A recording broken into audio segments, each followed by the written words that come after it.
Walk hard. hard. Yeah, walk hard. Do it every morning when I wake up. So I don't get it. Is that a masturbation joke, or are you saying you like to jog? no, I'm just happy to say that isn't it great to see that someone's finally giving Tim Meadows some work? He did the Ladies Man, and then he left our world for 10 years. Dude. He hopped on the aliens landed and said, "Tim Meadows, we find you funny. Let's take you away from comedy for a decade." Y'all don't understand. He's huge on the Disney Channel because he was in the Even Stevens movie. Because they're the only ones who didn't see the Ladies Man was kids, right? You know, probably the intended audience for that movie. It was so terrible. It was the cinematic equivalent of Ted Danson showing up at that diner wearing blackface. I mean, come on. You know what? I like the Ladies Man, so screw all y'all. Yeah, no. I'm just saying the last time we saw him. Now, granted, he went to the Disney Channel, which means that almost nobody saw him, but dads and 8-year-olds. I mean, come on, yeah. And I happen to like the Even Steven movie, so fuck you. Yeah, but Shia LaBeouf says, "Fuck y'all." Exactly, that's some quality entertainment there. But you're right, it's like Tim Meadows made the Ladies Man and went to the Fortress of Solitude after that. So, well, this was the perfect vehicle for him because this is one of these movies where they pull out everybody from Saturday Night Live. It's all the buddies and friends, whoever worked with them on other projects. Saturday Night Live, please come be Arrested Development, the Frat Pack, yeah, exactly. They pull people from everywhere. There's very few comedians working today who aren't in this movie. Yeah. Now, talking about the quality of the movie. Now, the movie, it's all right. I mean, the fact of the matter is that it is one of those parodies that is very much a parody of one thing, and it's that joke over and over again. That said, it's really funny over and over again. Yeah, pretty much. If you saw Cash, whatever. Walk the Line. Walk the Line. Yeah, if you saw Walk the Line, the Johnny Cash story, this is pretty much what they're spoofing. And it's Walk the Line with dick jokes. Shit, literally, man. And it's as simple as that. I mean, it's a one joke movie. The thing is, the saving grace of this film for me is that every now and then you see a movie that's so stupid, and they know that it's stupid, that is very funny. Yeah. And that's as simple as that for me. And this isn't like a Scary Movie style parody where they're just throwing everything there is against the wall of all these different movies. It is literally Walk the Line, maybe a tiny little bit of Ray just around the edges, thrown in here and there, but not enough so that you'd notice. Really. Wait. Are you saying that Ray and Walk the Line are two different movies? I know. Because I remember those being the same fucking film. Exactly. You know, you just pluck Johnny Cash out of it and put in a blind black dude. Yeah, they just need to get those movies together at the Grammys this year to sing Ebony and Ivory together, and we'll have a complete didn't we set. see with this movie like the only reason it wasn't Will Ferrell in the title role is because he can't sing? Yes. That might be it. Like John C. Reilly, he can really sing. Mm-hmm. And probably my favorite thing about this movie are the songs. Because I thought they were done really well and they were very funny. Actually, John C. Reilly is going around performing these songs because these songs are actually written very well, and he's a great performer. When you watch this movie, you'll watch it, and you'll see John C. Reilly, a guy you never thought had even an ounce of rock in his soul. This is not a guy who you think rock and roll star or even musician past the guy who maybe resews the little bells onto the tambourine. Hello, Chicago. Yeah. But he played like the loser guy in that. But he was very good. He had a great incredible singing role in that movie. Okay, I'll hand you that. But still, not a rock and roll film by any stretch of the imagination. But then he played a porn star in Boogie Nights. He's almost, when he sings, he's almost channeling Elvis at points more than he is Johnny Cash. Actually, it's more like Conway Twitty. Okay, well, maybe a little bit of that, too. Roy Orbison. Or Roy Orbison. Regardless. Or James Brown. The guy's got some rock or in his James soul. Earl Jones. And you see him live, and he's a powerhouse. I want to see him again. Wait a minute, say it again. Or James Earl Jones. Yeah. I'm sorry. I'm just trying to think. No, I'm going to say that again. Say R. Conway Twitty. Or Conway Twitty. And I'm going to say my thing. R. Roy. Damn, what was that? Like farted through your mouth. Yeah. R. Roy Orbison. Wait till I belch my ass. But no, I gotta say though, my favorite part of this was there are times where it just gets so silly, and it is. My favorite scene in this movie was the Beetle sequence. Where you have this great all-star cast as the Beatles, and they keep going, well, of course I feel that way because I'm John of the Beatles. Well, see, that's what's funny about this movie. Look, anybody goes in and says that this movie's dumb, then you are dumb because they know they got people here, like they got Elvis, they got the Beatles, and they don't even try to get people that look remotely like them. They say just fuck it. If you saw the trailers of this and you thought it was going to be a subtle, classy spin on the Johnny Cash story, then yes, you're a moron and you deserve to have spent your money on this movie and wasted it. Go watch Margot at the Wedding or whatever and be entertained by that. This is not your movie. This is Talladega Nights if it was the Johnny Cash story. It really is. And like the dude they had that played Elvis, he looked like what's that dude Arquette? What?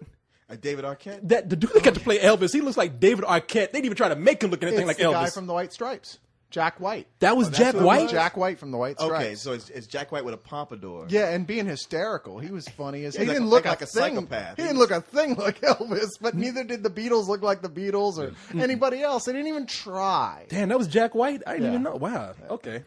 That's funny because then once we get to the Beatles, then we have Jack Black. Yeah, we Yeah, do. I know. Yeah, shit. What they forgot Jack Gray and Purple or whatever. Was But that getting the- Paul Rudd? Yes. John Yeah. Lennon? Okay. Yeah, Yeah, but well- the most remarkable thing about this movie really is the transformation of Jenna Fisher from The Office, who we know is the cute but kind of homely girl from there, into this just sex goddess in this movie. that girl got an ass on her. Oh, I didn't even man. see. An got a lot of ass. stuff.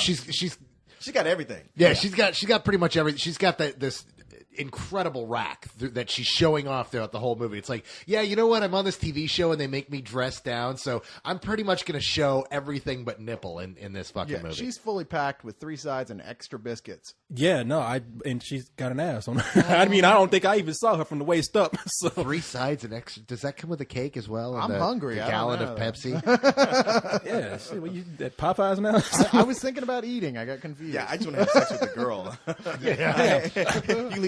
You can have my biscuits. No, Maybe it was the chewing. I don't know. Just grab them in the biscuits. the way you talking, I want to have sex with a bucket of chicken right now. You always want to have sex with a bucket of chicken. Oh shit! I had chicken over here last week. Yeah, don't eat it. But no, Finger licking good. I guess. All right, God damn it! Enough with the chicken already. Why is it the white guys that are obsessing about chicken this week? I'm hungry now. I want some chicken. But Not Corey's chicken. I'm not offering. Damn, what, I You don't want Corey's chicken. I think we already talked about his bucket. look like the fucking colonel over here. You don't like my chicken? But I got my balls in his face, by the way, for anybody can't see. But you don't like my chicken? But no, John. I think the thing that really makes this movie though is that whoever would have imagined John C. Reilly being the comedic talent that he is. I mean, as you said, we've seen him as a porn star. We've seen him we've seen him play side roles where he really didn't get to showcase his talent. And now that he's in his lead role, it's like, wow, this guy is amazing. Yeah, no, and the thing is, he's different from Will Ferrell. Will Ferrell's got more of that sort of, I guess, elastic face, whatever. But Riley's, you watch this, he's the more talented of the two, really. Well, and he proves it here. This is his shot, and man, if he doesn't give it all he's got and prove himself. Well, yeah, because Will Ferrell comes in, and as much as I love Will Ferrell, he does kind of play that same note all the time. Mm-hmm. He's going to be that goofy guy who's going to yell out inappropriate things, really loudly at times, and just keep being Will Ferrell. And here it was refreshing to see a different guy do his take on it. And John C. Reilly, he's more like a trained classical actor and performer, who's able to take this role and play it straight all the way through. I mean, he's not quite Sacha Baron Cohen, but more on that level. But that's actually what really works. Is the difference between him and Will Ferrell is when you see Will Ferrell, he's screaming and he's stupid because that's how he's playing the character.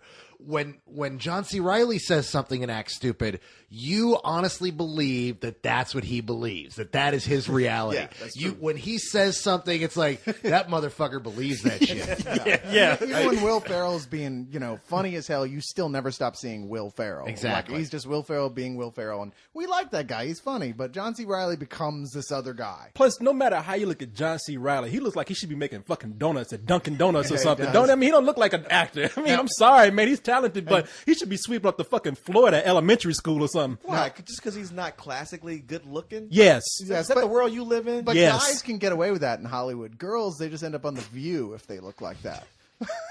Or they end up sweeping up the floor at an elementary school. So now we've talked about, the stars in the movie, but the real stars for a lot of these people is the team behind the camera. Of course, Judd Apatow wrote this and produced it. He co-wrote it with Jake Kasdan, And now these guys have worked before on a couple of projects, things like Freaks and Geeks and Undeclared. And personally, I think they're both at their best when they're working together. Jake Kasdan also, he stepped away from Apatow for a while and did a little thing called Orange County, which we'll forgive him for. But he also did Zero Effect, which is really great. Love that movie. So, no, but it's really interesting to see him kind of come back and do something radically different with Apatow and see Apatow step off in a different direction comedy-wise as well. And you thought it was different for Apatow? Well, no, he brought in all his usual suspects, but it feels less improv-y and more like the jokes were really, they knew what they were doing in each scene. See, I got to say, as much as I like this movie, I don't think I liked it near as much as you guys, because it was a little too Apatow-y for me, just in that, like, yeah, okay, I've kind of seen this. I mean, like, it's funny, but it's also tedious at times. I agree with you, actually, Leon. I haven't had a chance to say that yet, but I did enjoy this. I think it's a good movie. I think it's a lot of fun and worth paying full price for. But it is an Apatow film. It's another one of these films that the only reason it doesn't feel as improv is because you don't have Will Ferrell just playing Will Ferrell, where you can see, he probably did this take 30 times making up something else, and the crew all laughed. Oh, we love Will. Yeah. Whereas John C. Reilly probably got it right the first time. Well, I have to say, the reason why I love this movie so much is because, I mean, even when it wasn't poking fun at when it wasn't poking fun at Johnny Cash or the whole biopic type genre, the movie itself was playing it straight with how just stars get recognized again later on in life. True. I don't want to ruin anything for anybody, but if you look at how some country stars, old pop stars, any kind of genre, they kind of get resurrected by pop music and rap music today, and this movie kind of really recognized that and kind of brought it to this film. Dude, if Billy Ray Cyrus and his achy breaky heart can make a comeback, anybody can. Wait, when did he make a comeback? Are you just talking about us making fun of him? No. I'm sorry. You don't know about Hannah Montana? No, I know that his daughter, that he passed on the demon seed to this girl who's he's like selling on the show playing her dad. Yeah, but that's a Disney Channel. Once again, no, he has a new hit record they do a duet on. But who's listening to that? 8-year-olds? Is that on Billboard? Is that going to chart? Is he going to be on Rolling Stone's cover? 8-year-olds have parents who spend money. You don't understand. Hannah Montana is like the hottest concert to go see now. Yeah. These tickets sell for hundreds of dollars. Because there's a bunch of pedophiles out there waiting to see this chick. That's true that as well. I don't think it's got that type of legs. It doesn't have enough market for you to support on your own. I think it's all in the name, Miley Cyrus. Whatever, man. I like her name. But dude, she's 15. Lay off. For a change, I'm the one that's saying I'm not in there. I ain't got nothing to do with that this time. I can wait 3 years. But the thing is that this wait for that hair to grow in. Exactly. But there's grass on the field. Okay, all right. Play ball. All right. No, I will admit that I did like this movie more than you did probably. I don't know, maybe because my expectations were really low when I went in. And I had actually heard a lot of people say that it was bad. I don't know where they're coming from. Yeah, I heard a couple of people say, That's weird. I heard the opposite. Really? So I was expecting it to be a little bit better than it was. Well, I have to say that I went in there, I laughed really hard. Even when I thought I wasn't going to laugh, I'm like, okay, surely I can't laugh anymore. They came out with something else. And they had one of the funniest scenes that I've seen all year in a movie. John C. Reilly looking at a chimpanzee and saying, "Fuck you." that cracked me up to no end. I dreamed about that shit that night. Hey, man, I'm telling you what, if you ever got to know a chimpanzee, you'd say that yourself. Probably. Wait, he dreamed about fucking a monkey? He just said he dreamed about a chimpanzee, not dreamed about fucking it. Well, occasionally I have that dream too. So full price for this movie. I don't think it was a dream. No, this is a full price movie. I don't like it as much as you do, but it was one of those things. There are points I was laughing so hard I was practically crying, and there were points where I was sitting there for 10, 15 minutes just going, okay, it's just kind of wandering around, and then it just keeps winning me back. So yeah, this is one of those movies. It's a dumb comedy that's actually good. Go see it. Dumb comedy that's mostly good. I never gave up on it, but there were times when I kind of nodded out. It's the kind of comedy that's still not for everybody, but I think most people will like it. I'm going to say matinee. Okay. I'm with Leon here. I like it. I think it's funny, but it is a bit hollow at points. It is one note. It is the same joke butting itself against the wall over and over again. And if you don't like that joke, this movie's going to be torture. I like the joke. I thought it was funny. It's not classic, but it's a solid matinee. All right. Very good.